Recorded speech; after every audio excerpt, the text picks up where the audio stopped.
Halo semua, selamat datang di Seram, sepenggal cerita malam.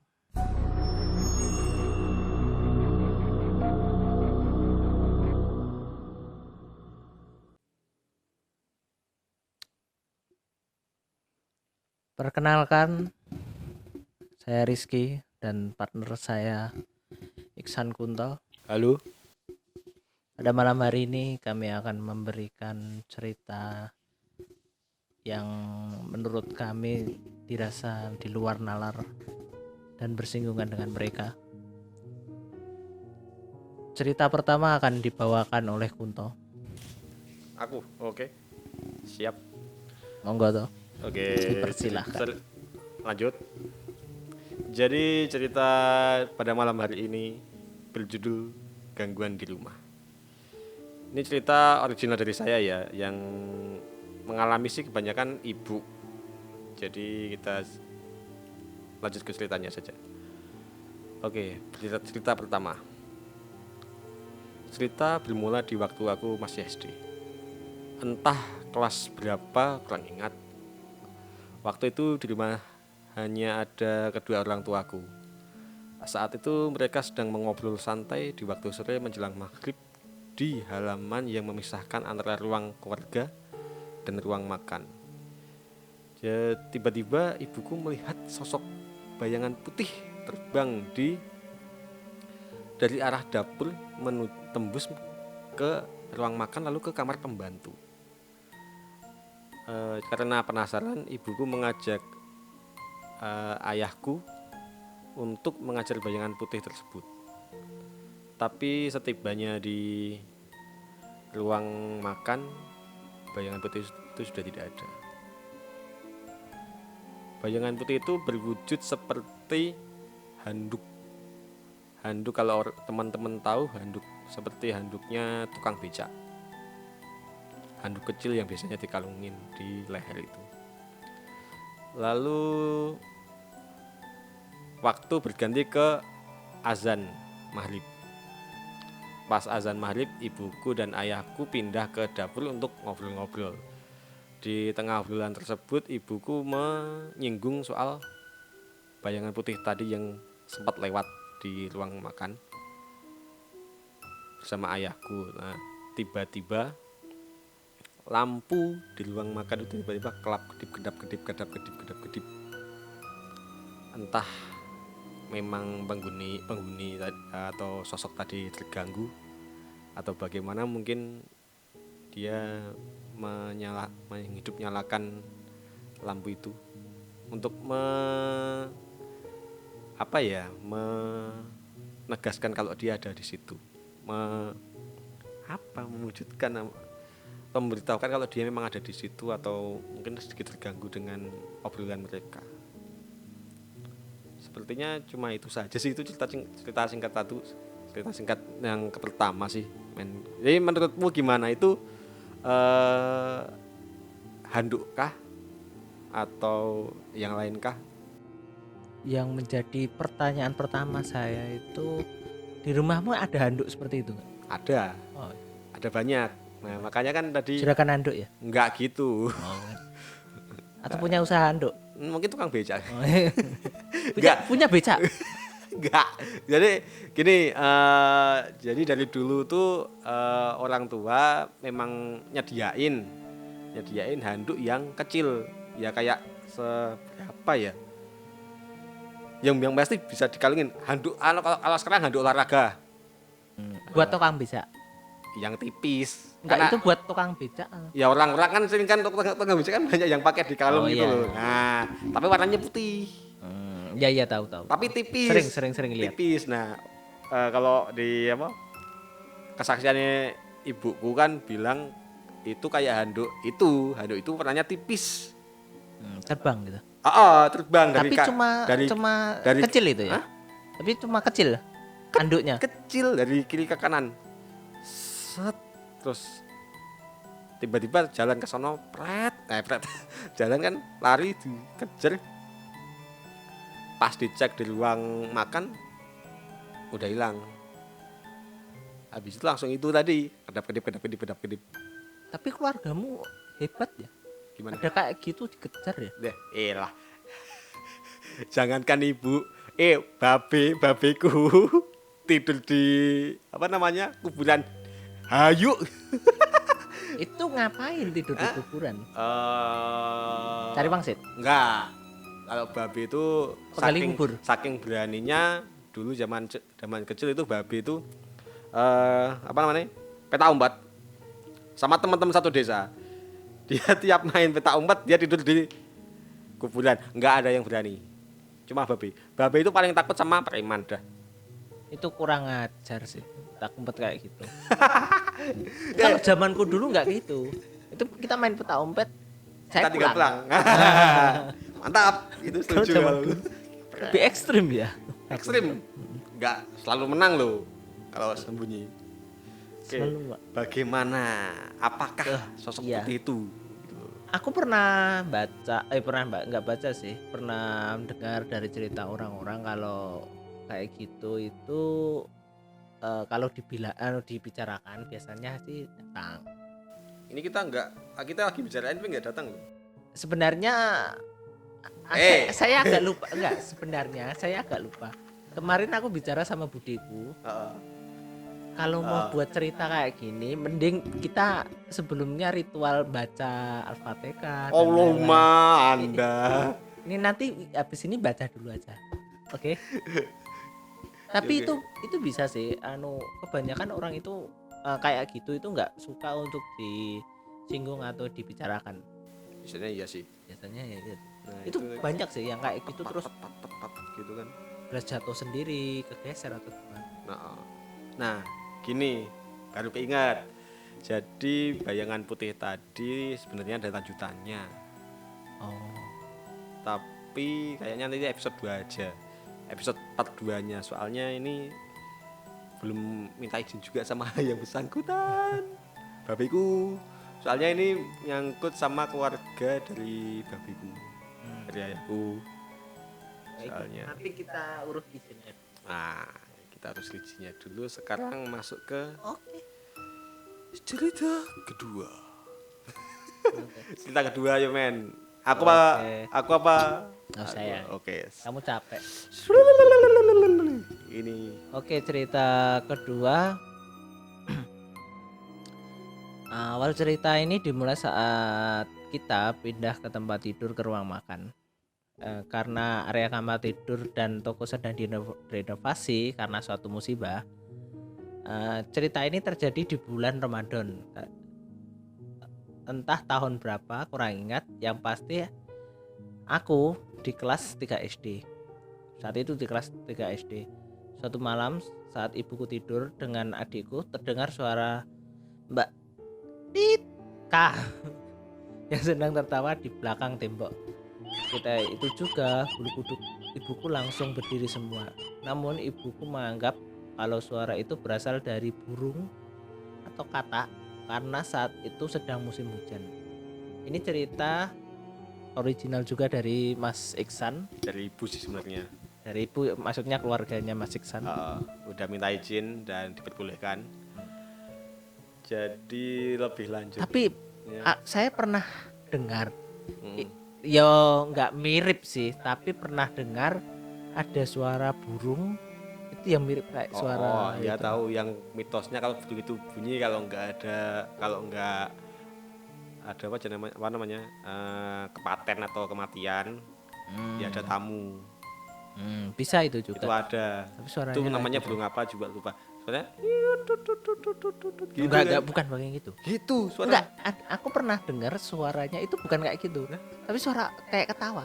Loh, serius? Nah, enggak tahu malah aku. Pernah di mana ya? Tapi Di Instagram atau? Tapi kalau yang mitos. Itu sering denger itu aku malah. Gimana? Di rumahku. Nah iya, itu. Kan suaranya kan kayak gitu, Yan. Nadanya gitu kan. Nah, itu kalau ibuku ngiranya sih itu.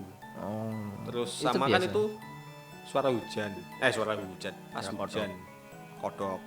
Tapi ya masa ya kali itu kodok apa gitu loh masalahnya. Gitu. Atau kodok itu mau mencari jati diri. Tapi itu suaranya tepat di belakang tembok di ruang makan. Kan aku di cerita sebelumnya kan aku pas di penampakan Putih dulu. Aku duduk di situ. Soalnya di toko sebelah sini. Toko itu apa namanya? Ada kena musibah, terus kita terpaksa harus tidur di belakang di ruang makan itu. Nah, pas di situ. Itu musibahnya apa, Kak? Oh ya, teman-teman kalau belum apa namanya? Yang belum tahu, dulu tokoku itu kayak rumahku itu dulu ruko ya. Jatuhnya ruko toko swalayan lah. Di depan toko swalayan, di belakang rumah. Nah, pas itu sehari sebelum puasa atau 2 hari sebelum puasa, lupa aku sih, sebelum puasa yang pasti itu kena musibah tertabrak bis. Jadi kan rumahku dekat jalan utama. Remblong. Enggak sih, bukan remblong, kebut-kebutan itu pas dulu. Itu kebut-kebutan dulu. Ekstrim ya. Nah, ekstrim makanya. Bis ya. Nah, setelah singkat cerita kita pindah ke belakang untuk ngungsi sebentar, soalnya depan lagi direnovasi banyak tukang, jadi kita pindah ke belakang. Nah, pas di belakang itu pas Ramadan, itulah yang kejadian yang dirasakan ibuku. Itu tepat di belakang kepala ibuku. Yang berarti di belakang tembok yang pas saat itu belakang tembok itu kebun yang banyak pohon pisang. Mitosnya gitu ya, kayak pohon pisang itu menandakan Nggak ya, tahu, maksudnya nggak tahu juga, tapi ya itu. Aku juga ada pohon pisang. Oh, coba sendiri lihat aja punya aku, mantap. Mau uji nyali? Nggak makasih dulu. Tapi itu sering toh, di situ banyak kecelakaan atau Banyak, tapi kalau oh iya, pas itu ada korban meninggal nggak? Pas meninggal sih kejadian. enggak ya, cuma cedera agak parah. Enggak agak parah, memang parah soalnya kehimpit bis. Oh, tapi masih hidup. Yang itu yang aku dengar infonya terakhir kali masih hidup, tapi nggak tahu sekarang. Ya maksudnya pas zaman itu kan masih tahun hidup yang lalu gitu. masih hidup, cuma koma. Nggak tahu deh. Tapi itu sering di tempat itu kejadian tabrakan atau apa itu Di yang pertigaan tempat rumahku memang perempatan toh? pertigaan sih. Kan masuk ke rumahku kan cuma gang. Ya, tapi kan itu besar. Kalau Mobil bisa. apa namanya, kalau jalan besarnya cuma pertigaan. Kalau nggak dihitung jalan kecilnya pertigaan. Itu apa namanya? Memang sering kejadian. Katanya ada yang sampai MD mati di tempat juga, tapi nggak meninggal di tempat juga, tapi nggak tahu itu kapan. Soalnya aku belum pernah ngalamin yang sampai MD, belum pernah ngalamin di sini. Katanya memang ada gangguan, tapi aku nggak pernah ngerasain. Itu kalau dilihat juga itu kayak tusuk sate enggak sih? Tusuk sate? Ya maksudnya rumah tusuk sate. Ya enggak tusuk sate sih. Itu kayak kan ada T. Itu kalau lurus itu kan kayak tusuk sate. Rumah tusuk sate itu loh. Itu kan kalau pertigaan. Kalau lurus itu dinamakan tusuk sate. Oh gitu. Nggak tahu. Enggak no. Enggak dong. Ya kalau ada gangnya Enggak dong. Tapi ya agak mirip. Oh, agak mirip, tapi kan rumahku enggak pasti tusuk sate. Jalur bis ya itu. Jalur bis dulu kan, sekarang jalur bis lewat jalannya kan ada pertigaan. Itu yang pertigaan sono yang arah ke rumahku. Jadi pertigaannya ngarahnya pas jalannya itu ngarah ke pas langsung ke rumahku. Kan ada 3 gitu. Dan sini juga ada pabrik kan. Pabrik Truk itu juga sering. Iya, gitu. pabrik cukup gede lah. Yang masalahnya itu yang suara yang di belakang itu. Tapi pohon pisangnya masih ada ini. Pohon pisang ada terus, orang Oh, ditanamin iya. terus. Gimana sih? Tapi itu gangguan masih terus. Yang mana? Yang apa? Yang suara itu. Kalau suara yang itu ketawa legend itu, legenda itu enggak sampai sekarang enggak. Berarti cuma sekali itu. Cuma sekali itu. Tapi kalau suara, mungkin teman-teman yang dengerin pernah enggak sih di rumah kayak punya panggilan gitu, Mas, Kak, Oh. Dek. Nah, kalau aku yang ngalamin sendiri, biasanya di sini di rumah kan aku nge-game di kamar kan. Ibu kalau ngundang, kalau biasanya ngundang sih, manggil aku itu pakai Kak, sebutan Kak, soalnya yang paling tua. Nah, suatu hari itu orang tuaku kedua-duanya lagi keluar entah kemana, yang di rumah itu cuma aku. Adikku juga keluar. Itu tiba-tiba ada yang manggil aku Kak, gitu. Rumah kosong. Rumah kosong, posisi cuma aku sendirian, aku ngegame. Dan lucunya tiap aku ngegame, Oh, halu. nggak ada halu-halunya, Kak gitu. Atau kamu membawa cewek ke rumah ini? Malah, kagak berani bro. Mohon maaf bro. Gak apa-apa. Gak apa-apa dong. Mantap. Itu tapi aku juga pernah sih di rumahku, tapi bukan Kak, itu bukan anu. Ya ini lebih syariah sih. Assalamualaikum. Wah itu parah tuh. Udah. Tapi lebih baik daripada boy tagih hutang lah kan Ya, rentenir iya. beda lagi. Enggak, maksudnya kan kalau Kak, Dek, mungkin halusinasi. Iya sih. Salah denger bisa, halusinasi bisa. Nah kalau assalamualaikum kan beda. Iya sih. Seringnya assalamualaikum sama klonwun. Kalau bahasa Jawa permisi gitu. Enggak, soalnya kan Nun. aku ngerinya lo ya. Tempatmu lo, rumahmu kan anu, apa namanya? Apa? Rumah Jawa itu. Iya, Kan posisi rumah Jawa punyamu kan anu, apa namanya? apa episode selanjutnya anu ya. iya. Dari rumahku ya. Oh iya, oh. Ada benda-benda yang dirasa itu baru sekarang sadarnya sih. Oh sih. Itu sama Itu ada ceritanya lucu nanti. sama yang itu toh, lukisan toh. Lukisan.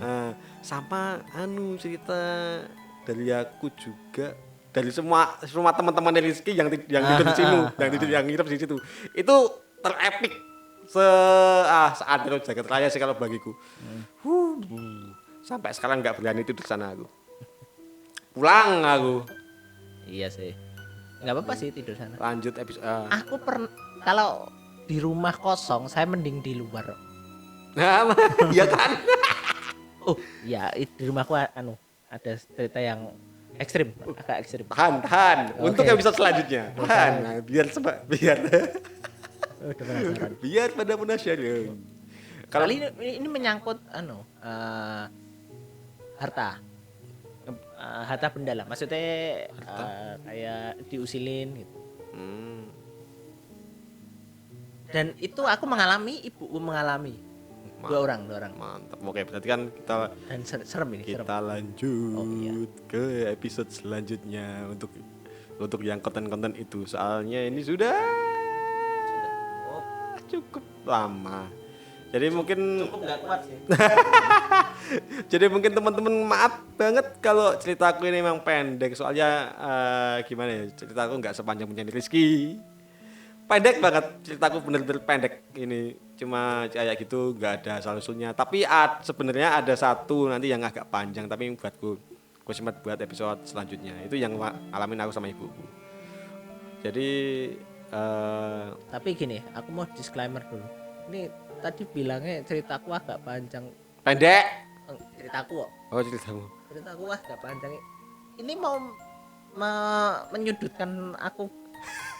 Kalau ceritaku itu ekstrim semua ya. Lo, the master of cerita horor lo. Anda kan tiap obrolan muda-mudi kan ya yang paling menyimpan kan Anda gitu loh. Saya pengoleksi sih. Nah, makanya teman-teman kalau penasaran tuh langsung dikepoin Instagramnya dia, tanya-tanya DM teror. Nanti aja lah. Kalau Instagram kirim email aja. Wah, oke, siap. Kalau ada cerita-cerita yang sekiranya hampir mirip-mirip atau ada yang lebih ekstrim lagi dengan ini semua, bisa ke alamat email yang ada di bawah nanti dimasukkan toh. Nanti bisa dimasukkan. Pasti kami baca, tenang aja. Baca kalau nggak lupa buka, kalau nggak buka paspor. Kalau Lupa paspor. passwordmu angel banget loh, sumpah. Serius. Anjir. Aku selalu kopas loh, tak kopas. Oke. Oke lanjut. Kita tutup untuk episode hari ini. Malam ini maaf kalau ceritanya kependekan dan banyak bercandanya. Biar nggak tegang sih Oke. sebenarnya. Selamat malam dan ingat teman-teman, mereka semua ada di mana-mana dan mereka ada di dekat kita. Selamat malam, saya Iksan dan Rizky. selamat malam. Ah.